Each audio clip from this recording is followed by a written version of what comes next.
I've been asked this question in the last 3 months. A lot. You know that going back to when you and I were growing up, how you were around and you knew that the Australian player was very much defined by Bob Simpson, etc., and Cricket Australia. But today, the actual players have a huge say in their involvement within Australian cricket.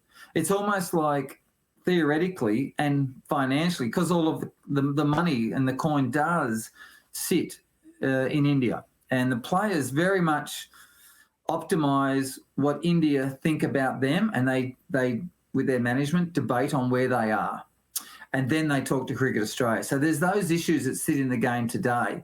But the other thing I've been told only a year or so ago by a couple of players, they said, Robbo, the best example is today. I mean, I understand what you're saying about cricket, but it is a job, and a very good paying job. And you know what they're doing? They are searching from that 20 years of age to see how many years, can I get 10, 15, some of them even searching for 20 years. Look at Anderson from England. He's 41. Yeah. But they're still searching for that great money, because there's going to come a time when it all stops and you go back to normality, and then you got to try and find, okay, I'm going to be an assistant coach on 125,000 now instead of my 1.5 million.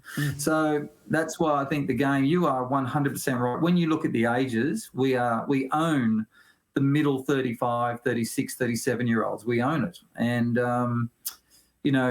if I go back, 20 years, you were gone at 33 to 35, you were gone. You were no chance. And there's numerous greats that didn't last. So the game has changed. And as I've been told, it's a financial job, Gavin, and we've got to earn the money we can and then move on. Yeah, well, you put it like that, it makes sense. I mean, or you end up a radio host for a living.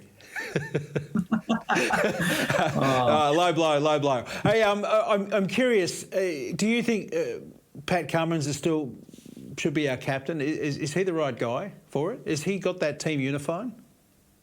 Oh, look, theoretically he is. I mean, he's a quality person. That's the first part of it.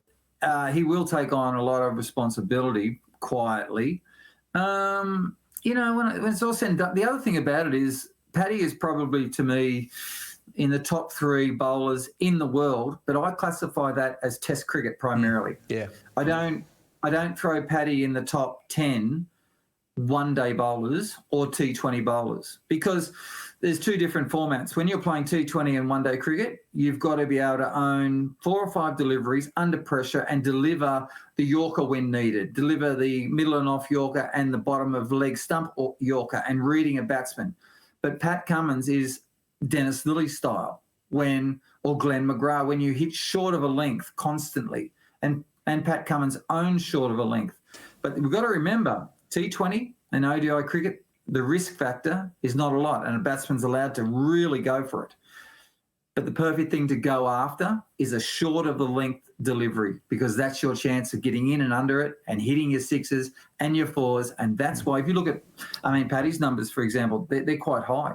I've seen two for 65 off 6 or 7. These types of things have happened to Paddy, and a lot of people have said over the last 18 months, how does Paddy Cummins go for so many runs in these short-form games? It's all due to, his perfect short of a length bowling, which at Test cricket is brilliant, but not for the short game.